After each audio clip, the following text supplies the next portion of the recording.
For 40 days, an entire army stood frozen in fear. A giant nobody could defeat challenged them again and again. Every morning and every evening, his voice echoed across the battlefield, bringing fear to the hearts of Israel's greatest warriors. Then a young shepherd boy stepped onto the battlefield with nothing but a sling and faith. Everyone laughed at him. They saw a weak boy, but God saw a chosen hero. But the real victory wasn't just about defeating a giant. It was about discovering what happens when someone trusts God even when everyone else says it's impossible.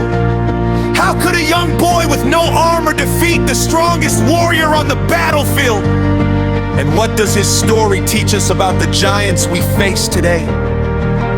Stay with me until the end, because the lesson from David's life could change the way you face your own battles.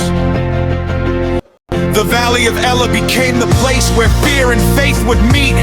On one side stood the army of Israel. On the other side stood the Philistines, their enemies. Both armies were ready for battle, but one warrior had changed everything. His name was Goliath. He was a giant warrior covered in heavy bronze armor. His spear was massive, his voice was terrifying, his confidence was unstoppable.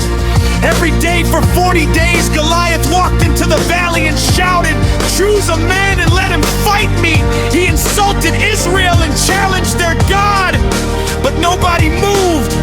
The soldiers were afraid. The strongest warrior stayed silent. Even King Saul, the leader of Israel, didn't know what to do. The entire army saw a giant they could not defeat. But God was preparing someone they did not expect. Far away from the battlefield was a young shepherd named David. He was the youngest son of Jesse. While his brothers were fighting in the army, David was taking care of his father's sheep. To everyone around him, David was just a shepherd boy.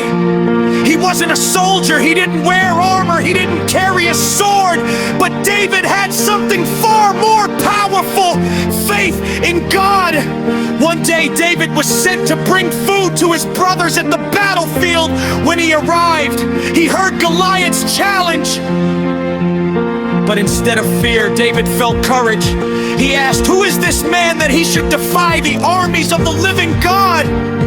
The soldiers were surprised. David's own brothers criticized him. They thought he was only a young boy who didn't understand the danger. But David remembered what God had already done in his life. When he protected his father's sheep, God helped him defeat a lion and a bear. David knew that the same God who rescued him before would be with him again. When King Saul heard about David's courage, he called him. Saul told David that he could not fight Goliath because he was too young. But David replied, "The Lord who rescued me from the paw of the lion and the bear will rescue me from this Philistine." Finally, Saul allowed David to fight. He offered David his armor, but it was too heavy. David removed it. Instead, he chose a shepherd's staff, a sling, and 5 smooth stones. When David walked toward the battlefield, everyone saw a boy facing a giant. Goliath laughed. He looked at David and said, "Am I a dog that you come to me with sticks?" But David wasn't focused on Goliath's size. He was focused on God's power. David answered, "You come against me with sword and spear, but I come against you in the name of the Lord Almighty." Then David ran toward the giant. He placed a stone into his sling. He swung it, and he released it. The stone flew through the air and struck Goliath. The giant who had terrified an entire army fell to the ground. The battle was won, not because David was the strongest, not because he had the best weapons, but because he trusted the God who was greater than his giant. David's story teaches us something powerful. People may look at your weakness, your past, your age, or your situation and say you cannot succeed. But God sees what others cannot see. The same God who used a shepherd boy to defeat a giant can use your life for something greater. Your giant may not be a person standing in front of you. It may be fear, failure, doubt, or a difficult situation.